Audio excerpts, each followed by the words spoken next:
here we go. Back again. Dom, how we feeling? Well, since we last spoke after the crash of a century from our last podcast, Yeah, which for real. we'll cover here. But Yeah. my baseball team made some pretty big moves, which is I'm not used to. And then the Steelers won again on Sunday, and Sidney Crosby is officially the all-time Penguins leading scorer. So it's been a busy week, man. I'm very excited with everything that has occurred. Steelers being one victory away from the playoffs is something that I did not anticipate happening on my 2025 sports bingo card, so I'll take that. Your vision board wasn't showing that this year? No, my vision board didn't show that or the Pirates making big moves. So, happily I'll take that. That's fair. Yeah, nothing can hurt me anymore. So there's that. But you got to remember, Pete Alonso is an Oriole. That's very fair. That's all that matters in Baltimore right now. So let's get into it. Let's start with the Thursday night game and the insanity that was. That was crazy. The Rams did everything they possibly could do to both win and lose that game. Mm-hmm. And my biggest takeaway from it is the fact that Matthew Stafford is definitely the MVP, and that the Seahawks, if the NFC is running through Seattle, there will be an issue for everyone else. Yeah, I mean, the Seahawks are, I've been saying it for a while now, I mean, these are still the two best teams to me in the NFL. 100%. And there's no doubt in my mind. The only question with the Seahawks is Sam Darnold going to go pumpkin mode for a quarter and a half in a playoff game and ruin their chances? That's the only thing you have to worry about with them. Correct. I think. Because, like, their running game isn't astounding by any means, but they got two guys that can run the ball. Like, it's not...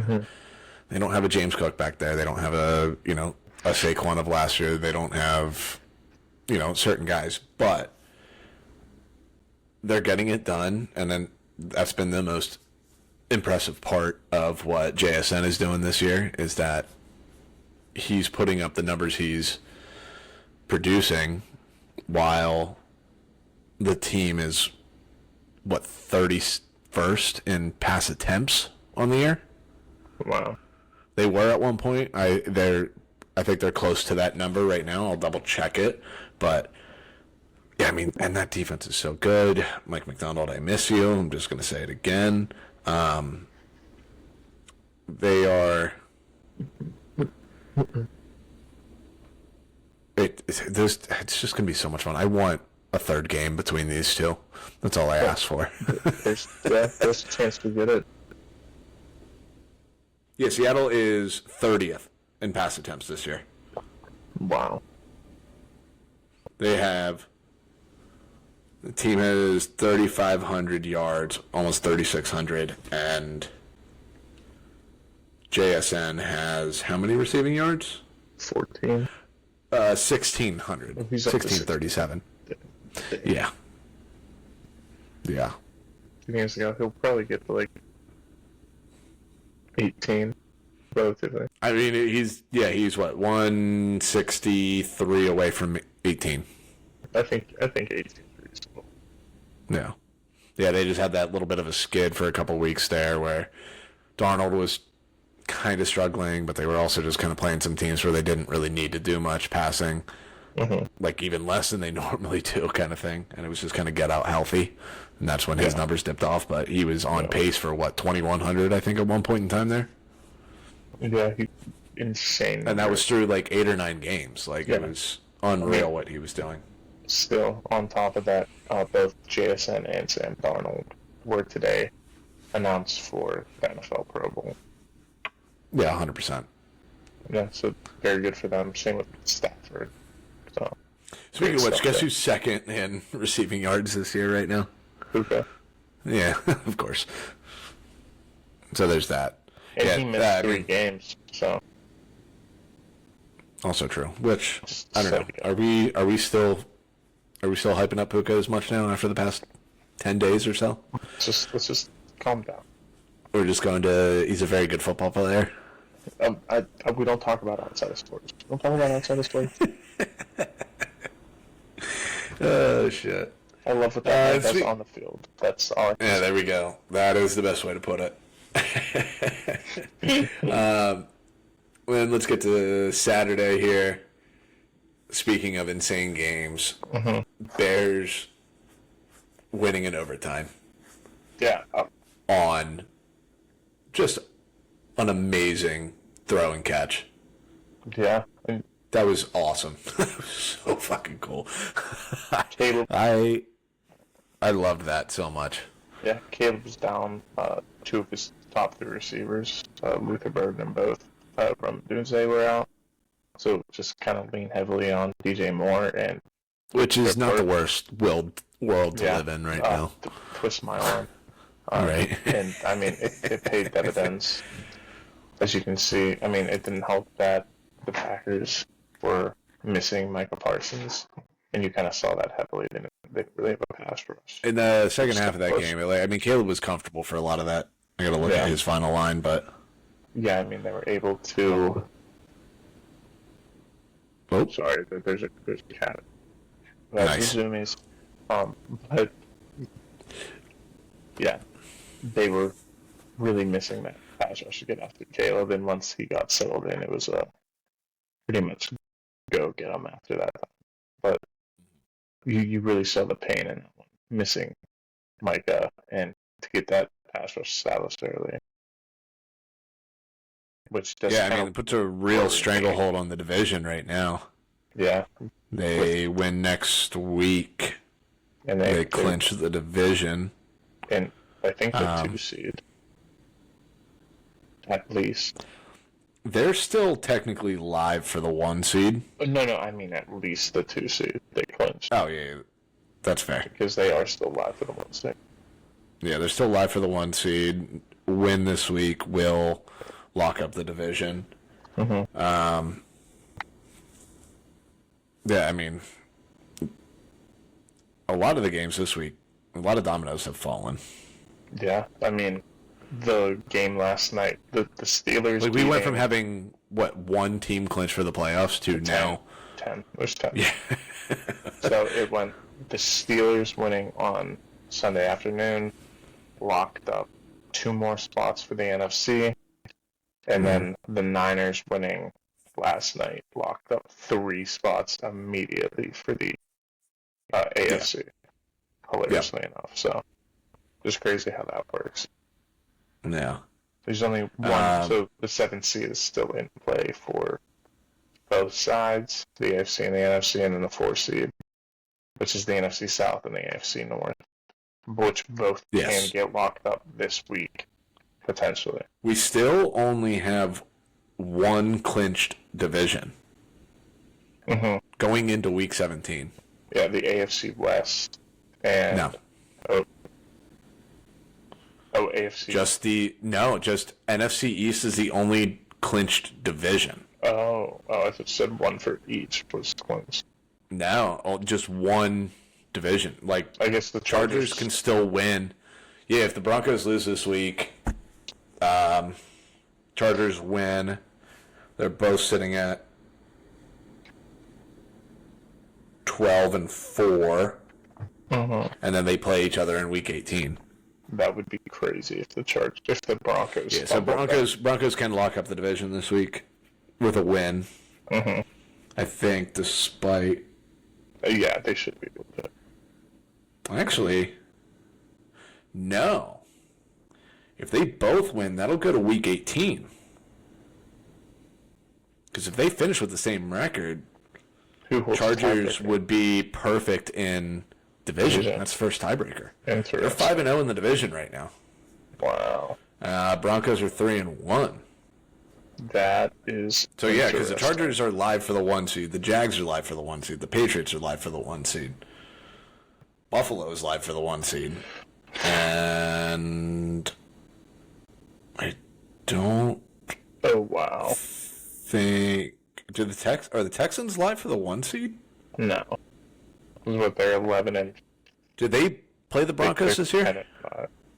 No. They're 10 and 5, Oh, they did but play if the they Broncos. went out, They lost. They lost the Broncos. they lost to the Broncos. Okay, I couldn't remember if they played this year or not, because I was going to say, because like technically speaking, if they hadn't played, they would still be live for it, which is absolutely insane. And then obviously the same thing on the NFC side, just a lot of chaos over there.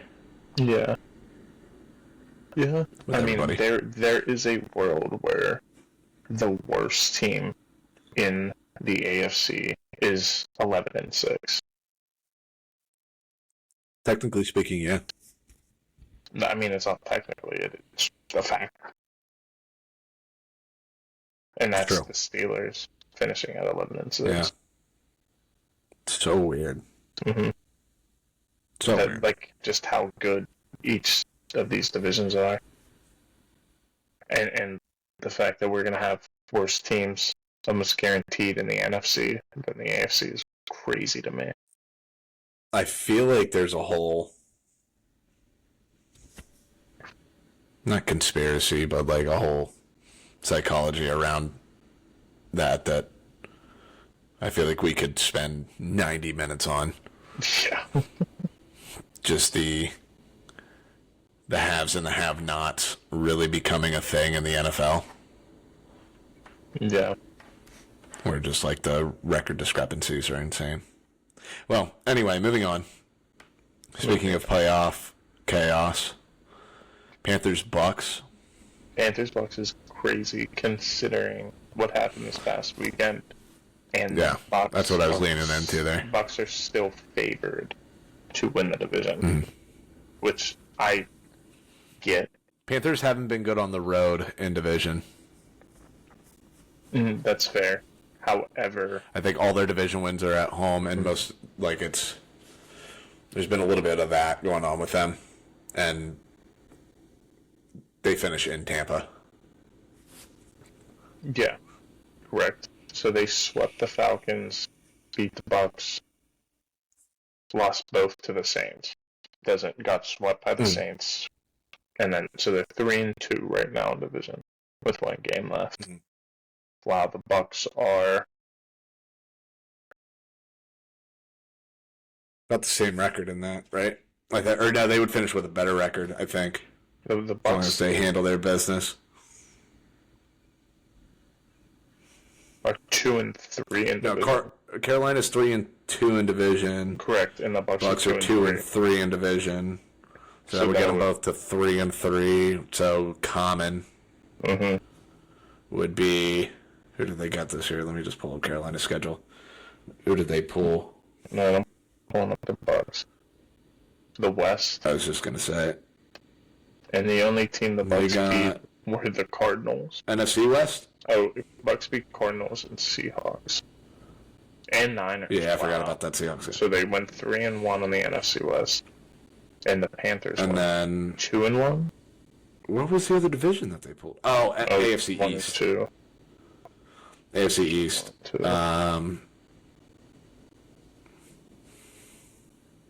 Yeah, and so I mean, I think just based off of that, Panthers beat the Rams, lost to the Niners, lost to the Bills, beat the Jets.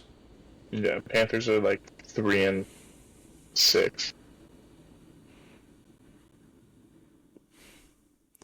3-5 sounds about right. Yeah. Trying to see. With one that's game right. to go.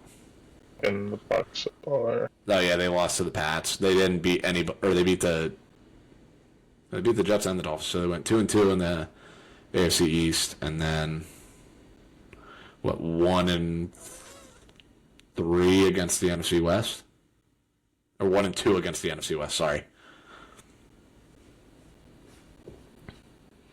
So 1-2, and what did I say? 2-2.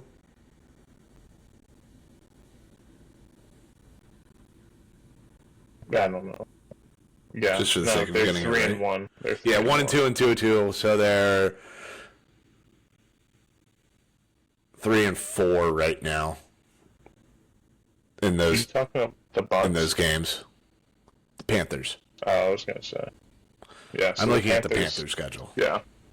So the Bucks went 3-1 in the NFC West and 2-2 in the AFC East. So they have that locked up. Mm-hmm. So as long that really,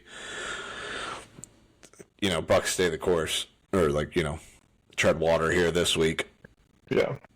they win week 18. Mm-hmm. All they have to do is win and they're in. And they're in. As long as they win this. Yeah. Yeah. And then Jaguars Broncos, another game that had some big implications there.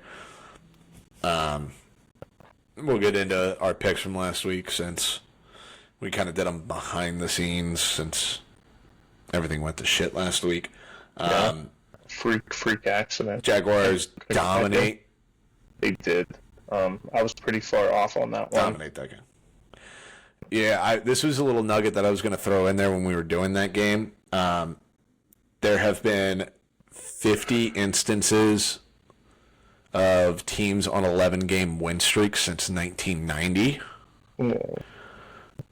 They were 14-36 straight up in those games. Damn.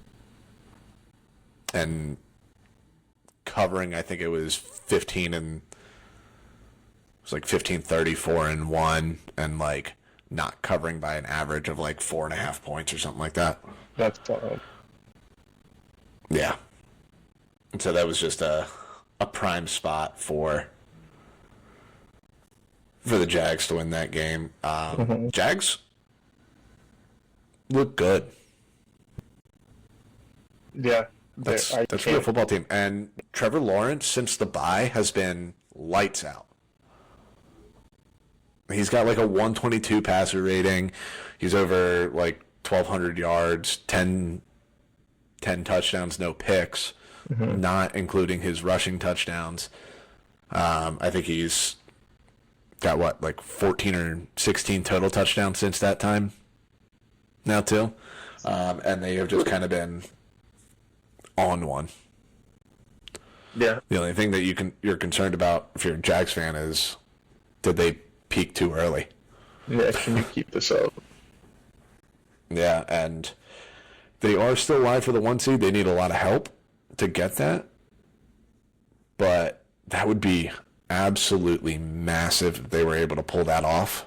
It would be and have it insane. Run through Jacksonville versus them having to go to New England in January, or to Denver in January, or to Buffalo in January. None of those are going to be fun for them. No, I'm not wrong. And then, let's get into these two nightmare games. What are you talking Steelers about? Lions. That was What the hell was that game? Yeah, Steelers had a chokehold on that game, and then the Almost choked it away. old Tomlin ways to just get a little soft at the end there. This is why he's a better coach than Harbaugh, because Harbaugh loses that game 10 out of 10 times. I honestly just want to be clear on this.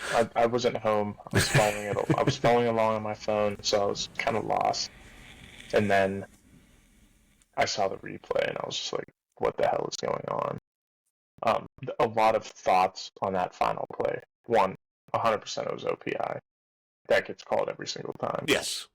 2, and an unnecessary one. Yeah, very unnecessary. You just shake them. That's all. You didn't need to push Ramsey. And then on top of that, why did you not call stoppage of forward progress? Also weird. Very strange. So 2 things that would have ended that game. 3. It's very clear that everybody thought they heard a whistle because everybody stops moving on the defensive side of the ball. Yeah, there's 100%. A reason they didn't. Yeah, the play was dead. There's a reason you don't tackle Jared Goff. So the fact that it went as far as it did is asinine. It should not have gone that far. Lions fans should leave it alone. And then they called it a touchdown on the field, which is when they gave the flag. Yeah, like they called it, the play is a touchdown. However, offensive pass interference. Game's over. You hear Detroit going nuts because they didn't hear the second part. They only were listening for the first part. But yeah, it was definitely. I mean, they made, in my unbiased opinion, that's the right call on the field. There's 100% it was. Yeah. I was obviously holding out hope watching the end of that. Yeah. That there would be some craziness, or at least a defensive penalty called in that. There was a million other weird calls in that game that went both ways, that balanced each other out. It was just a strange game, just in general. Strange. That's more of why I was like, what the fuck was that? The Kenny Gainwell touchdown might be the greatest thing I've ever seen in my life. How he caught that insane. I mean, Jaylen Warren pops off for 2 huge runs in the second half of that game. 2 45-yard touchdowns specifically. Steelers are the first team in NFL history to score 3 touchdowns of exactly 45 yards. Exactly 45. That's weird. Very weird stat. Like, yeah, it was just so weird. And I mean, that's the first Lions back-to-back loss since 2021? If you say so, yeah. Since McPhee. 21 or 22, I think. Something like that, yeah. Yeah, because I think it was like his first or second year was the last time that they lost back-to-back games. Yeah. Yeah, like... Yeah, and then, again, it was just all of that game being weird, culminating in the end of that game. Yeah. I mean... Like... And on top of that, then a fan instigates with DK to get him to throw a punch at him, and then there's an actual video of that fan saying, "That's exactly what I wanted it to happen." Yeah, that's exactly what. Which is I mean, like, I feel like there's a lot more. I feel like there's some layers that we're never to that. Because but again, like people like that. I mean, what are we doing? However, if what the fan said was true, that he was just calling him by his government name, I mean, DK, walk away. Apparently, DK's had issues with this fan in the past. However, still, you need to be a professional at the end of the day. It's just the nature of the game. Now you're not. Now you're not. It is one of those two where it's like, with the 2-game suspension, like you got to be smarter. Like, especially, I mean, if it were Justin Jefferson in that position, I think it's a lot easier to kind of go, "Oh, that fan said something." DK is not. Yeah, he's a hot. I'm going to be clear on it. Yeah, he's not by any means the worst we've ever seen, but it's not like he's a completely sane individual. He's not Antonio Brown, but he's also not Larry Fitzgerald. Nobody's Fitz. That man is, you know what insane. I mean? Like it's yeah. he's in the middle there, probably leaning a touch more to the Antonio Brown side of the spectrum. I'd say he's. I feel like the spectrum is the wrong word to use on that one.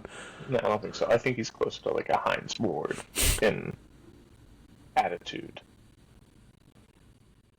Yeah, but Hines Ward had the smile and he like hit it a lot better than. It's fair. Than DK does. I guess Hines held a lot more in the field than he did off the field. Yeah, Hines Ward was just the king of blindside hits. It's fair. Blindside blocks. Yeah, we did it in the age where it was legal. But, yeah, true. That's fair. Well, I mean, it's also legal when you are doing it away from the play and nobody's watching you.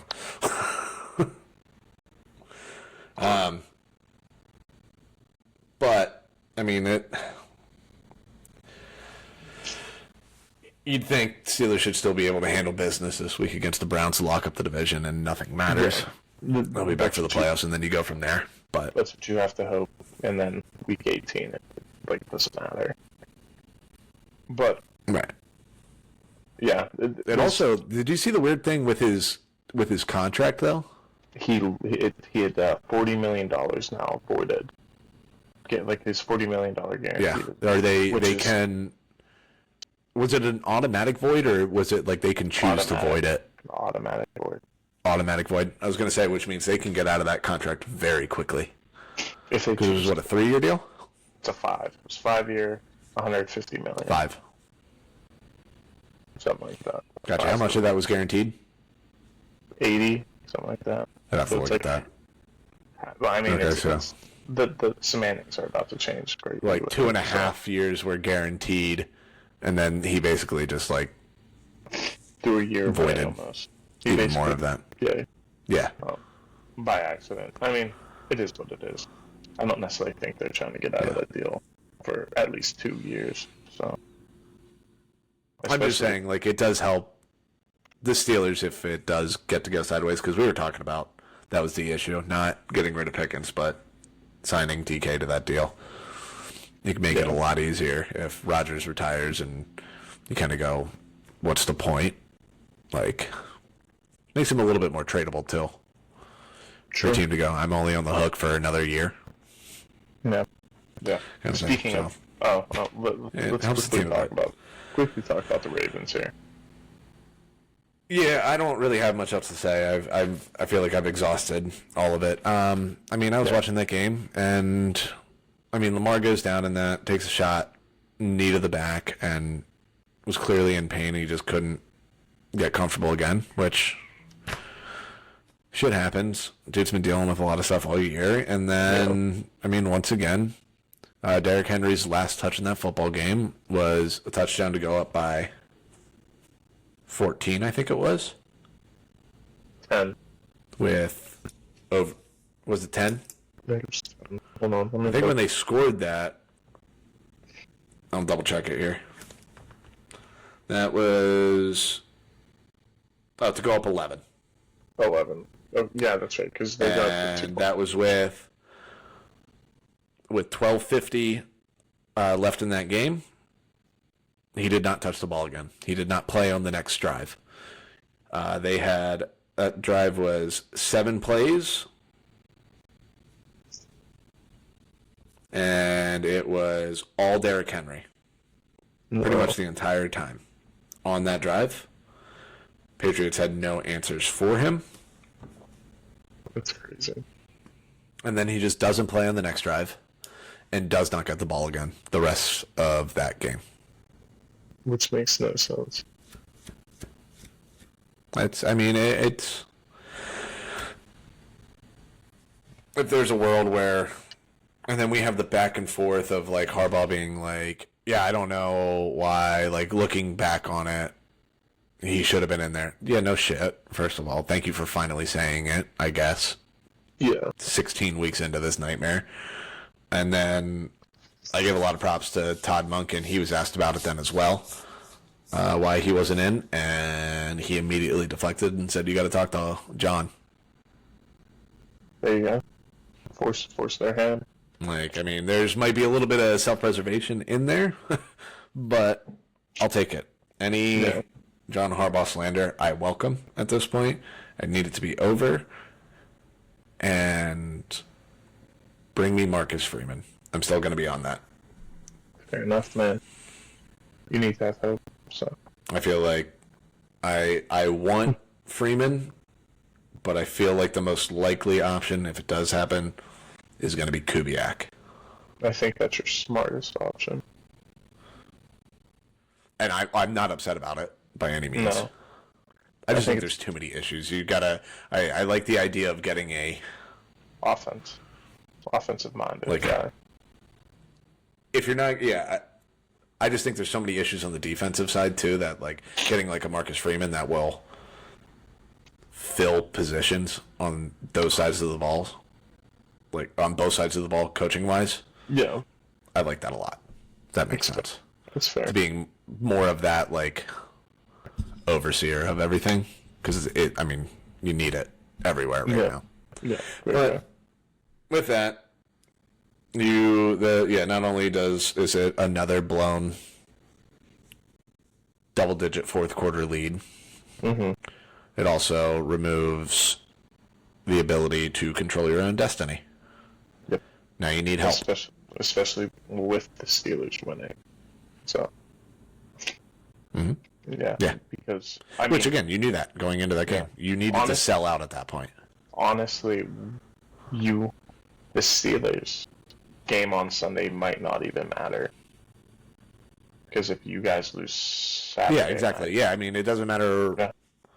Right. If they lose, Steelers win the division, nothing matters anymore. Mm-hmm. So we'll know. Which Saturday at this night point, I'm rooting for. You've become pull the plug on this experiment. Yeah, it's crazy. Experiment. Pull the plug on 20 years. On 17 years of this mess. The fact that he has been saved by Ray Lewis's farewell tour and Joe Flacco turning into the greatest quarterback of all time for a month of football. Yeah. And he's just been living off of that for over a decade now. It's kind of impressive. It's absolutely insane. All right, let's get into this week. Well, real quick. I do want a little bit of a recap. Oh, sorry, you got more? Yeah, I mean, a little bit. So. My bad.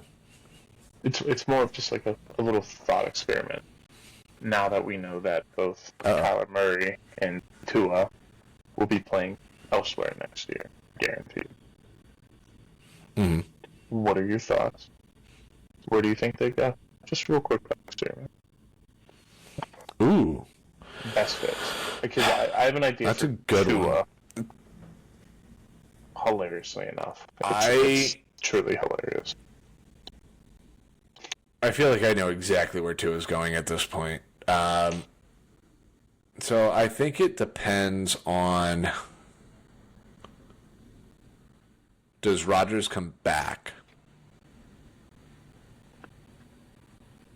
Don't even think about that. Who do you think fits best for both of these plays? Let's go with that. Situation and everything. Fit? Or where do I think they're going? Both. Because those are two different things. We'll say both. Let's say both. I think if Rodgers retires, I think it is inevitable, almost inevitable, that Kyler Murray is a Steeler next year, unless the Steelers can decide to spend a third rounder on Mac Jones, which that's pricey. I would lean towards. They'll take the cheap. Yeah, bet. I think he looked really good this year. I wouldn't give a third though. That's just me. I'd do a fourth. I just wouldn't do a third. It might be the going price. Yeah. Just for how good he looked, and he's under contract cheap.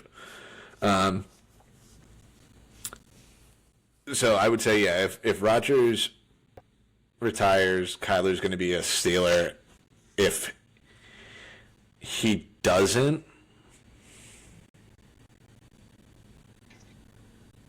oh God, does he feel like one of those two is going to Atlanta? I would bet that Kyler in Atlanta. Ooh.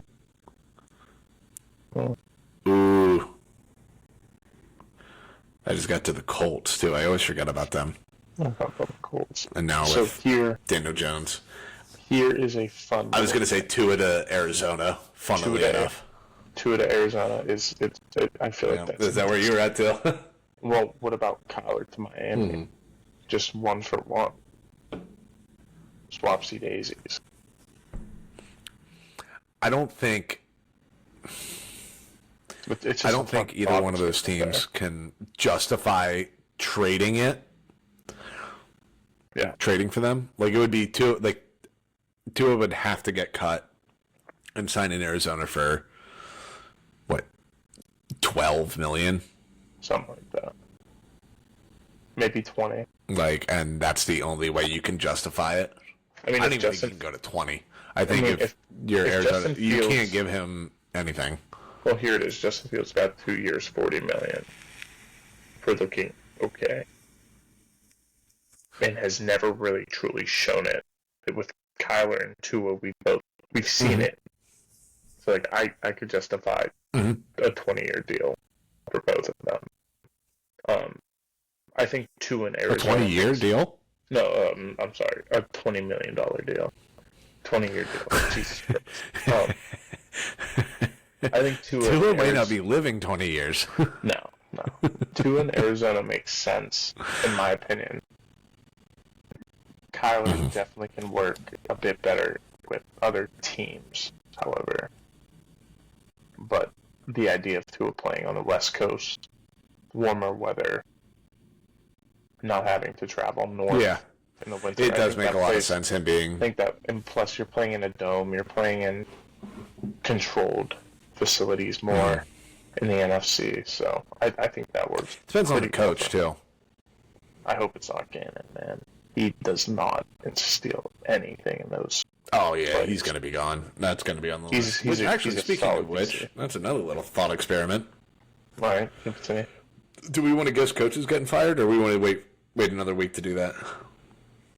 Because at this point, if you haven't been fired yet, you're not getting fired until Black Monday. Yeah, which is close. 2 weeks. We'll play a quick thought experiment. We'll tackle that next week. You want to tackle it next week? Push it down the road? Kick the can? Let's tackle it next week, because I want to put more thought into that. And by next week, we should probably have a little bit more free time on talking about things, because a lot less teams are going to matter. That's also true. Fair enough. Yeah. All right. Well, let's get to the games. All right, so... Exactly. So let's do a little recap, because we did this again, because systems crashed. The only pick that we got out last week was you were on the Rams, I was on the Seahawks. Mm-hmm. A win's a win. Yeah, I was in the middle of some points there that I was making that obviously. You could have really made a run at it, but instead chaos ensued, and I end up with the win on that one, being on the Seahawks. You and I were both on the Packers. We both took L's on that one. You were on the Broncos. I was on the Jags. I was on the Bucks, and you were on the Panthers. So we had a lot of differences there. Yeah. However, it all kind of balanced out, and then my underdog pick was the Giants +3 against the Vikings. That ended in a push, giving me 11 on the week. You had the Pats +3 over the Ravens. They went outright. Good call by you. It was the right one. It was always going to be the right one, but whatever. So you pick up 2 points on me. I was big fish hunting originally with the Steelers over the Lions. You talked me out of it. I hate you. I did talk you out of that one. I really did. To be fair, I almost did go big game hunting, and it would have worked out a little bit better for me, meaning I would have at least tied you for the week. I really wanted to pull the trigger on the Browns +10.5. They did cover. Yeah. But we'll get into that a little bit later. So we're I'm at 213 on the year. You were sitting at 186, 17 points back. Still doable. Just one big week. Got 2 weeks. 2 weeks to do it. So there is time.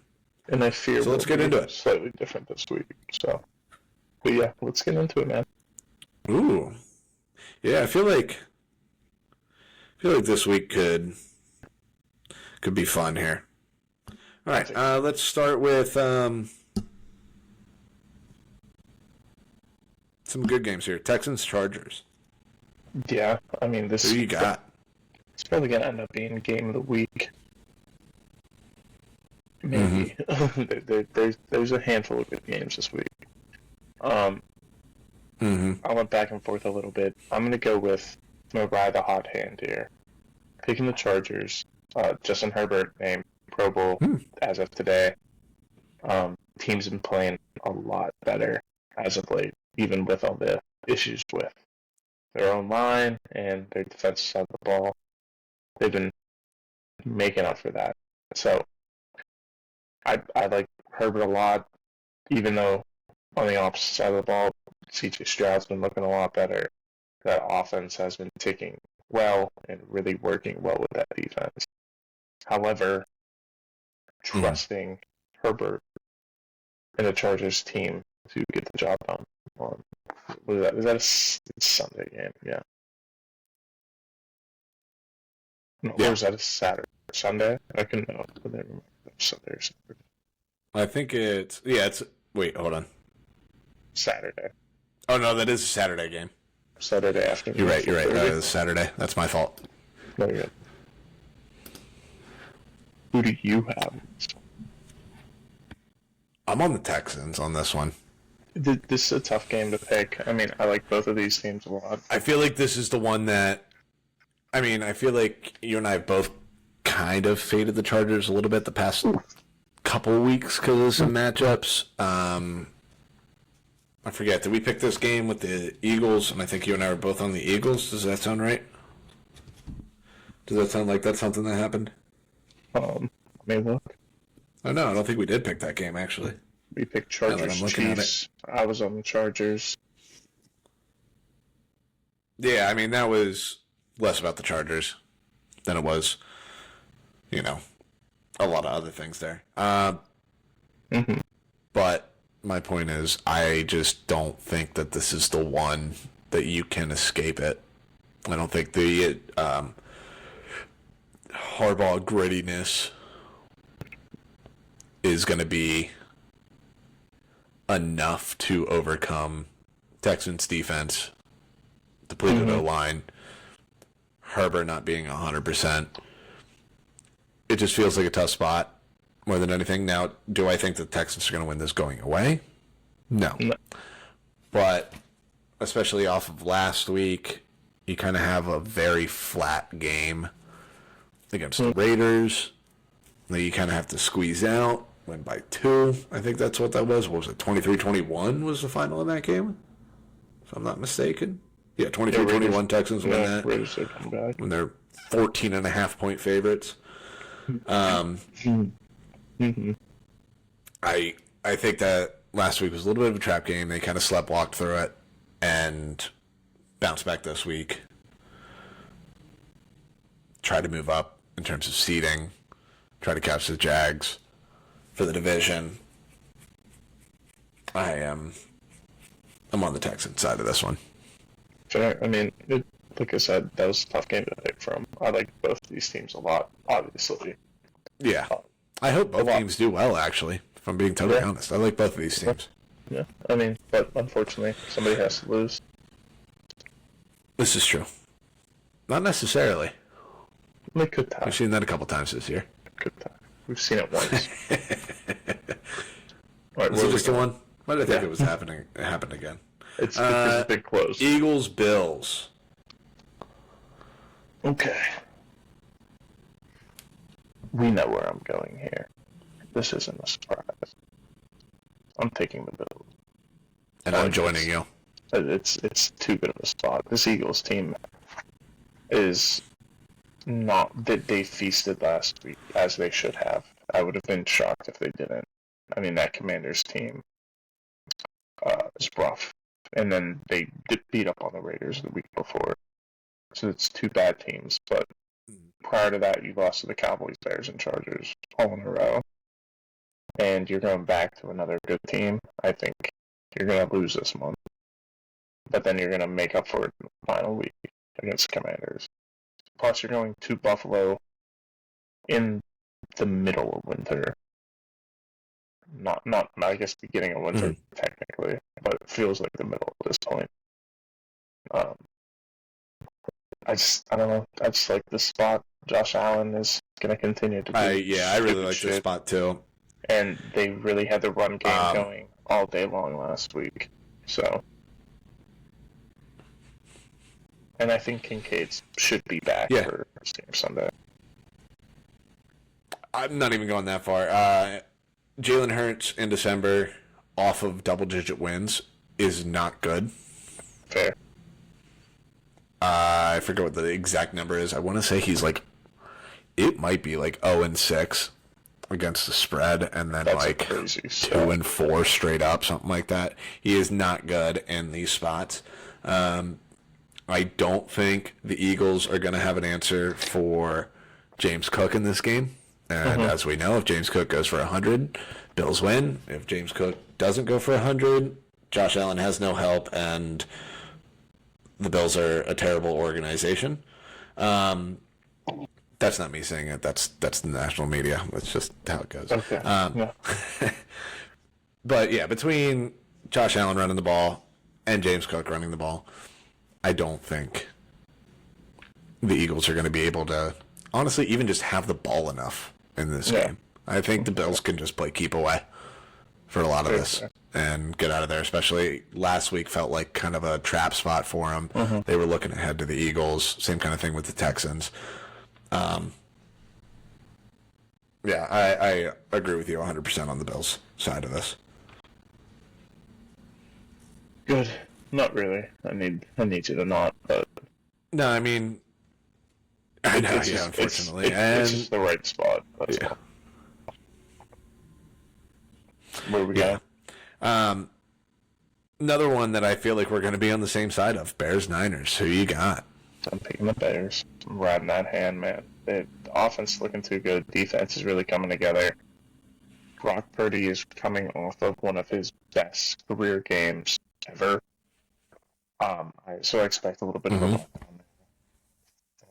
I think they're at home though, so that is a little bit of a wrinkle. But I'm gonna pretend They're at home and they're 3-point favorites. like that doesn't matter. And I'm gonna bet on the Bears offense being healthy, hopefully. Have Romo Dunze and Luther Burden back, full weapons at your disposal, and just the continuation of that run game. I don't think the 49ers are going to be able to stop what they're going to bring play over play. Plus, again, like I said, Yeah. You kind of said it there. Big Sorry, letdown game. I was reiterating, big letdown game here. I was just going to say, you hit the biggest reason that I'm on the Bears this week is Purdy coming off of that big game. It just feels like the perfect spot to fade the Niners. Yeah. Plus, Purdy has 5-0 straight up since coming off the injury. 5-0 against the spread since coming off the injury. It's just like you're due for one. And this feels like the spot. Yeah. Even with the Bears coming off of an emotional overtime win. The Bears played nothing but close games. So I feel like they're almost immune to it at this point. Yeah. And looking at the Niners, their last 5 games, their opponents have been the Cardinals, the Panthers, who are, as we've established, up and down. And me and you were both on the Panthers in that game. The Browns. Were we? The Panthers. I think we just. I'm gonna look at that. Bye week. I think I was on the opposite side of that. That was after the Rams game, right? That was 2 games. The Panthers. No, I was on the Niners. Nope, found it. I was on the Niners. Okay. Fair enough. I thought that was the game we were both on the Panthers. My bad. Because then because the next week was when I took the Panthers plus 10 against the Rams. Yeah. Oh yeah, and you said this contradicts everything I said. I got onto the roller coaster at the right time. Then they played the Browns bye week, and then out of the bye they played the Titans, and then the Colts. Who the Colts are not the same team that they were pre-Daniel Jones. So Right. this is your first real opponent since week 10 when you got smoked by the Rams.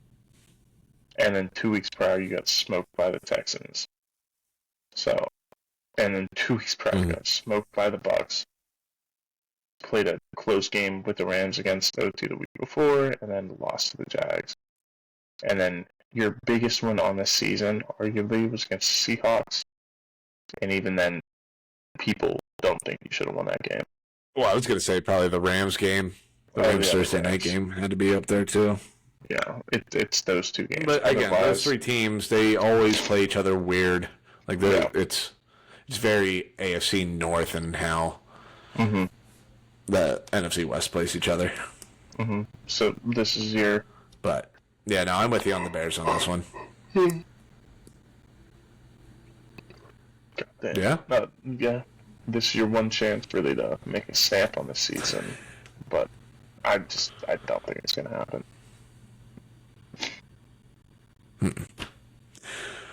All right, let's get into this last one. The fun game. one. Biggest game of the year. Picking the toilet bowl.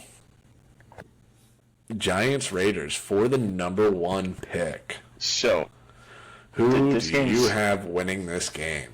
this game's tough, because it's who do I think is gonna play harder, and who do I think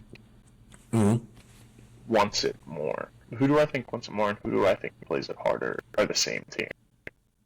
And then on the other side of the coin is who do I think could win and give me the clearest path to what that number 1 overall pick is going to look like.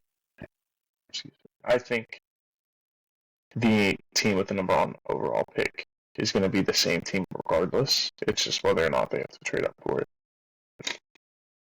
That team would be the Raiders. However, I'm not on the Raiders this week. I'm on the Giants. I'm picking the team that gives me the clear path. Because I do think the Raiders are going to play harder. I think the Raiders are going to want this one more.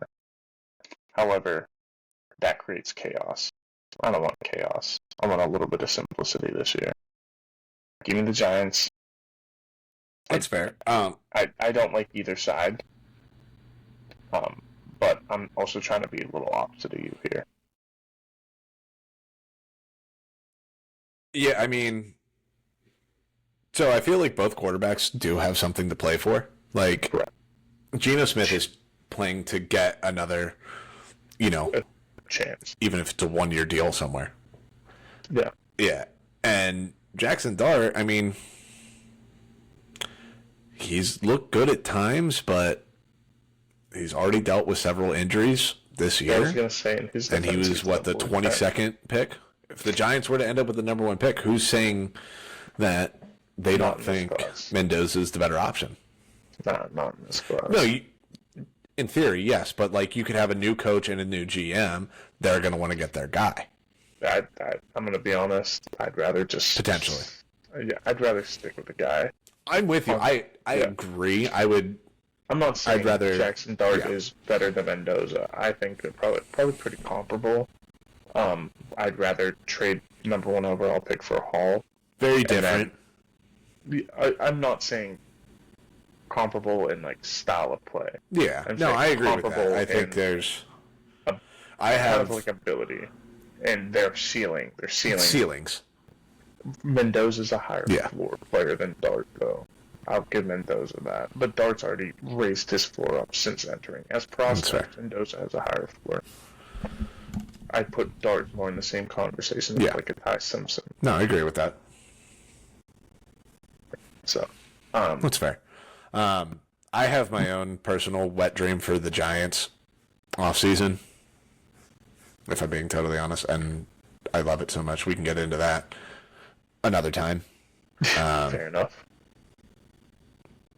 But Mainly because I anyways, need to do a little bit more draft prep. But with all that being said, I am on the Raiders side of this one, actually. I originally had the Raiders written And- down. I want to say that. So this is just a weird little nugget on it. This is extremely rare, this kind of game this late in the season. However, it has happened 4 times where 2 teams with a winning percentage 13% or worse, I believe it is, or at like 13%, have played. The favored team is 4-0. Raiders are favored by 1.5. Damn. Well, Just like a really weird one.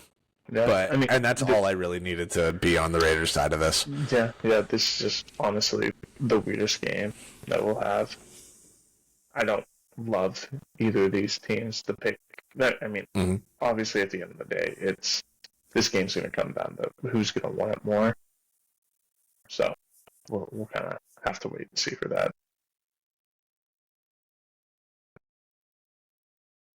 Exactly. Yeah, like I said, I feel like in that Geno has just a touch more to play for right now And I think than Jackson Dart. If that makes sense. Yeah, I think coaching is going to play somewhat of a factor. Because Dart's not going to get cut no matter what. No. He could get traded, potentially. I don't think he's going to get traded. But he's not getting cut. Yeah. I'm just saying, like, there's that world that exists. That's about it. Yeah. All right. Underdog picks. Who you got this week? I went a little different, but kind of. I went medium game hunting. I'm going with a bounce back game for the Dolphins to upset the Tampa Bay Buccaneers and potentially ending their season. I think Quinn got a little bit of bad rep last week. Bad matchup, weather-wise, more so than anything. This Tampa Bay secondary has been pretty poor. Yeah, I just didn't like that spot for him first start, kind of getting tossed in there, and just a lot of noise surrounding his very first entrance. I don't ever like that with rookie quarterbacks when there's a lot of noise in your first game, especially after big media and how it's played out. Mm-hmm. I just honestly like this spot a lot better for him. Tampa Bay's 100% looking one at week 18. They're not really paying attention to this game at all. They think they're going to come in and steamroll them. Baker has been subpar since injuring his shoulder. We saw it last week. We've seen it almost every single week. He's really struggled since being hurt. The offense has struggled in general. The OC play calling has gotten worse and worse week over week. And without consistent play from your wide receivers, it's making the lives of everyone much more difficult. The secondary on the defense, I don't love. I think it's a bad matchup for this speedy team that is Miami. Mm-hmm. And honestly, I think they just get the running game going early, which is going to open up the passing attack a little bit better. Quinn was still 20 of 30 last week for 260. Not the best, not the worst. He did throw 2 picks. I was going to say. Yeah, that's kind of where his fault lied last week. I expect him to have a little bit better of a game, but also just simplified for the kid. He's smart enough to figure it out. I mean, if he doesn't, then he doesn't do it. I mean, yeah, he played in the Sark system for, 9 years or whatever it was? No, just kidding. He's not that old, but it felt like he was there forever. It's because he came in when he was 17, and he did his freshman year at OSU, and then he transferred down to Texas for 4 years, 3 years, whatever it was. But yeah, I think this could be a game where Miami plays spoiler. It's just it's a good spot for them, but also on that flip side, if Tampa blows them out, I wouldn't be shocked. But I do kind of like this spot for Miami. Fair enough. I don't agree, but I understand the sentiment. Mm-hmm. Yeah. I am just kind of going a little bit of big game hunting here. I don't really have too much conviction behind this other than it's a Christmas Day game. Feel like it could get weird. And I'm doing a little bit of manifesting here. Mm-hmm. I'm taking the Commanders +7 over the Cowboys. I mean, I don't really have any schematic thoughts on this. I think Mariota could give the Cowboys defense a little bit of trouble. Or actually, no, it's Josh Johnson. Could be Josh Johnson. I forgot about that. Even more fun. I completely forgot about that. Even more fun, if I'm being totally honest. Why not? Yeah. Josh Johnson has been around forever, and Cowboys run defense, not great. Mm-hmm. I think the Commanders might be able to run the ball a little bit on him. But really this just comes down to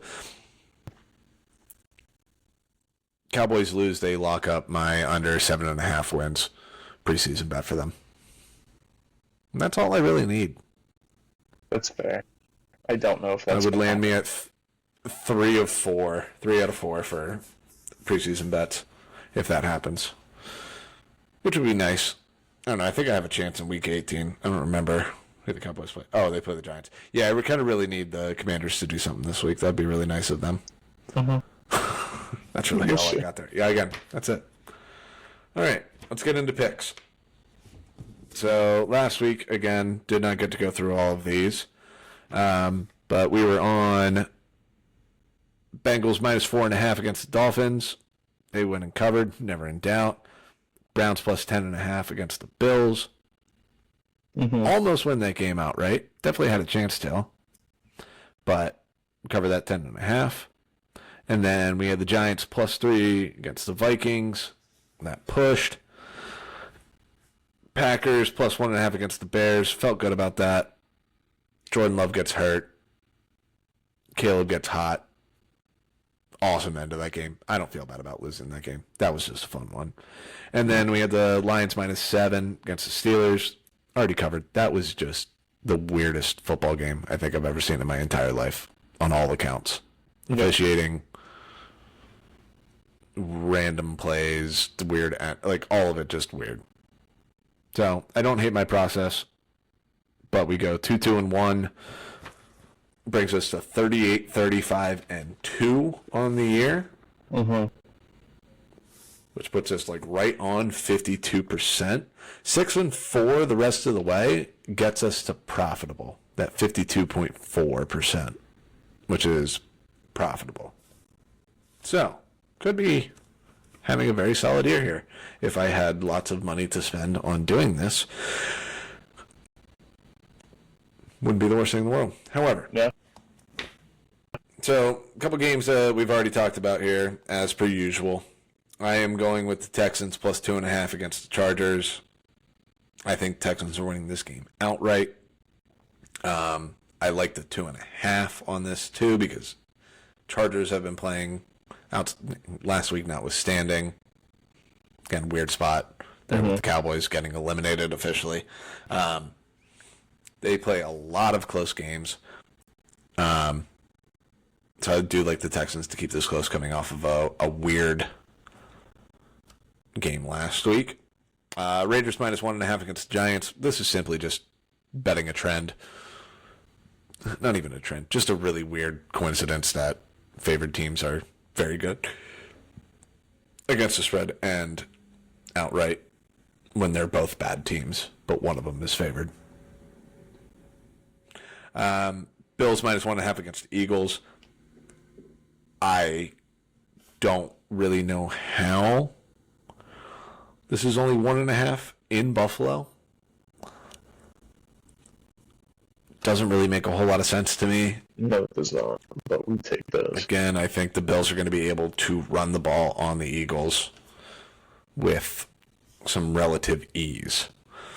And then got the Bears plus 3 against the Niners. Again, you and I both think they can win this game outright. It's a weird spot, but it feels a little bit more like a fade the Niners spot. And at 3, with the Bears playing nothing but close games, I like it. I'd love it even more if it was at 3.5, but that's not available to us. And then the last one, going with the Seahawks minus 7 at Carolina. Wow. McDonald is perfect against the spread coming out east so far this year. Wow.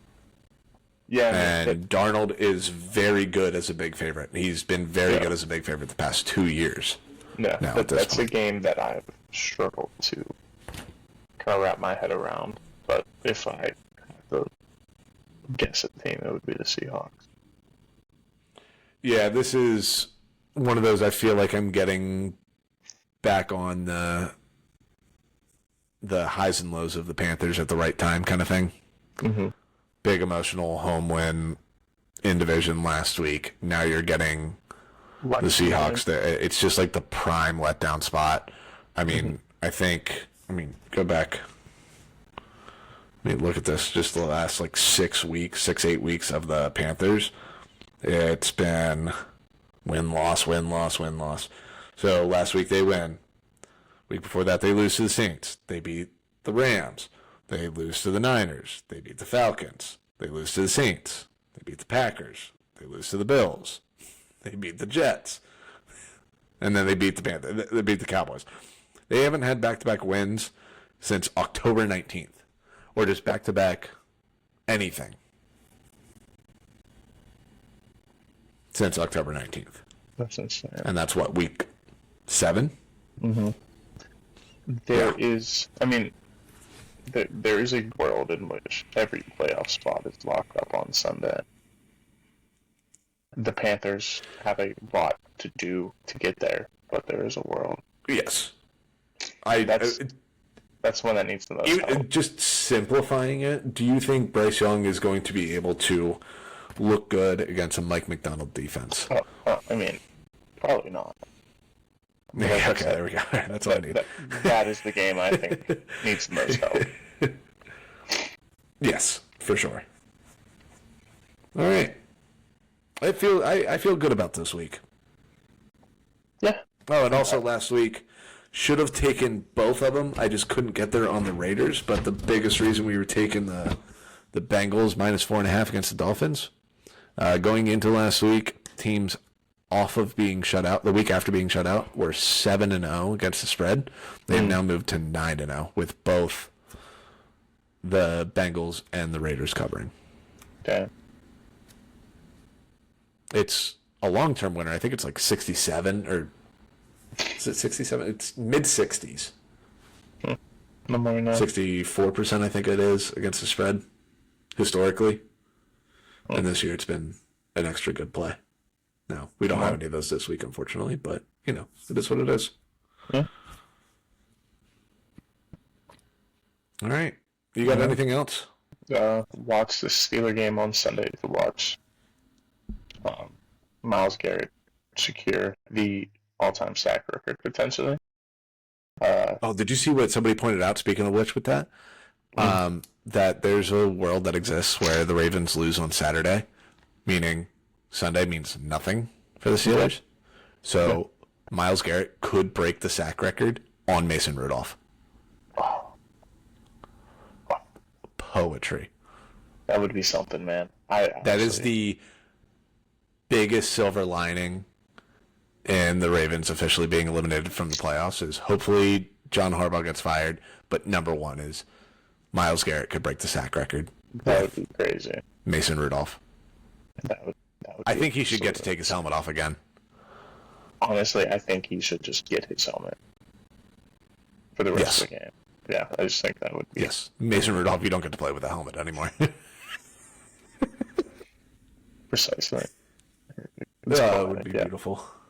That's all I want to know. We should see some history on Sunday. Yes, I am very excited about that, actually. All right, well, happy holidays. Happy holidays, everyone. Happy ho-ho times. Let's get out of here. Host of times. Let's go.